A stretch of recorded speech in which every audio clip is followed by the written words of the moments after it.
Aujourd'hui, j'ai choisi de prendre une Bible qu'on va qualifier de facilitation de la lecture de la Bible. C'est la Bible dite de l'aventure, qualifiée aussi de Bible d'études des jeunes. Alors, bon, vous voyez, elle a un petit peu de vécu, elle a servi à mes enfants et elle en sert encore. Donc ici, vous avez donc une historique des rois, d'Israël et de Juda, avec des dates, donc c'est une chronologie. Ensuite, donc, vous avez les enfants célèbres de la Bible, les livres de l'Ancien Testament, les prophètes de l'Ancien Testament, donc avec une petite explication pour chacun. Comment prier, les commandements pour les enfants, la vie de Christ, les livres de la Bible, voilà. Ensuite, pour en venir à la Bible elle-même, bon, déjà sa police de caractère, ce qui frappe, c'est qu'elle est, on va dire, moyenne, donc ni petite ni trop grosse. Il y a dans cette Bible ce qu'on appelle les paroles à retenir, donc comme des versets.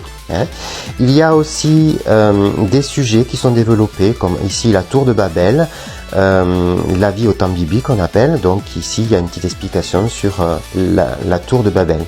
Okay. Donc vous avez différents encarts comme ça. Ici par exemple, vivons-le.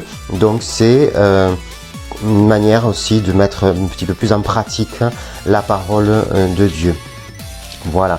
Donc cette Bible est intéressante parce qu'elle est accessible, on va dire, à un public un petit peu plus jeune.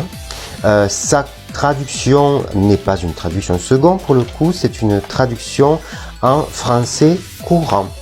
Ok, donc qui se veut être une version d'ailleurs justement pour faciliter la compréhension.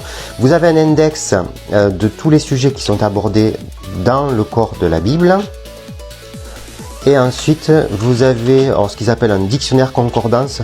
Moi, j'appellerais ça une mini-encyclopédie biblique. Alors, qu'est-ce que c'est une mini-encyclopédie biblique? C'est un ouvrage où il y a d'une part une définition suivie de références de versets. Je vous en montrerai une qui est bien sûr plus conséquente que celle-ci. Donc c'est une mini encyclopédie biblique. Et ensuite vous avez des cartes, voilà, des cartes comme dans beaucoup de Bibles. Voilà, donc vous avez quelques cartes. Voilà, donc cette Bible est intéressante encore une fois plutôt pour on va dire la jeunesse. Enfin, dernière information, son prix se situe aux environs d'une trentaine d'euros.